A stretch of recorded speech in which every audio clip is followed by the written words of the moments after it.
America যদি ইরানের পারমাণবিক বোমা মারে তবে প্রথম আঘাতে কত মানুষ মারা যাবে জানেন? 10 থেকে 15 কোটি মানুষ। কিন্তু না, তারা শুধু মরবে না, তারা বাষ্পীভূত হয়ে যাবে। হ্যাঁ, একদম বাষ্প। কল্পনা করুন, যদি এই বোমা তেহরানের উপর পড়ে, পুরো শহরটাই উবে যাবে এক মুহূর্তে। তেহরানের পাশের এলাকাগুলো, ইস্পাহান থেকে শুরু করে কাশান পর্যন্ত, সেখানে মানুষের চামড়া ঝরে পড়তে শুরু করবে। মিনিটের মধ্যে প্রথমে ভয়াবহ ফোস্কা পড়বে শরীরে, তারপর চামড়া এমনভাবে খসে পড়বে যেন কাগজের টুকরো ঝরছে। পারমাণবিক অস্ত্রের ভয়াবহতা বোঝার জন্য একটা তথ্য জানা দরকার। যখন এই বোমা বিস্ফোরিত হয় তখন এর তাপমাত্রা সূর্যের পৃষ্ঠের তাপমাত্রার চেয়েও বেশি হয়।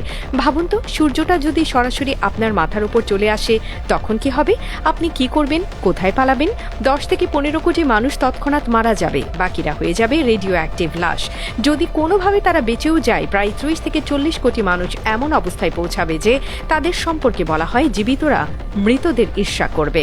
তারা চিৎকার করে বলবে, আমরা কেন মরিনি?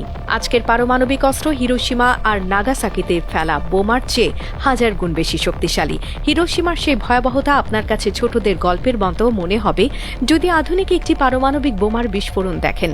পারমাণবিক যুদ্ধ কখনো ধীরে ধীরে বাড়ে না। একবার শুরু হলে প্রতিটি পক্ষ তার সবচেয়ে বড় এবং সবচেয়ে ধ্বংসাত্মক অস্ত্রটি সবার আগে নিক্ষেপ করে, কারণ সবাই জানে শত্রু যদি বেঁচে যায় তাহলে সে ছাড়বে না, তাই প্রথম আঘাতেই শেষ করতে হবে।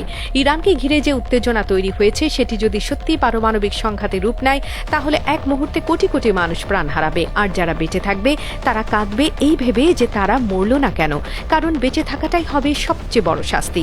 বিস্ফোরণের পর যে পরিমাণ ধোঁয়া আর তেজস্ক্রিয় ছাই আকাশে উঠবে তা পুরো অঞ্চলের আকাশকে ঢেকে দেবে।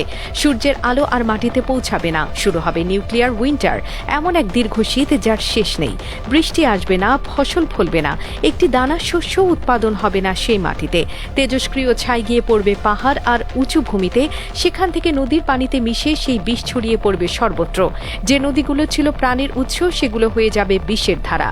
এক ফোঁটা পানিও পান করা যাবে না। পুরো অঞ্চল পরিণত হবে পারমাণবিক মরুভূমিতে, যেখানে কোনোদিন আর কিছু জন্মাবে না, কেউ বাস করতে পারবে না। আর এই তেজস্ক্রিয়তা শুধু যুদ্ধরত দেশগুলোতে সীমাবদ্ধ থাকবে না, বাতাসে ভেসে পুরো পৃথিবীকে গ্রাস করবে।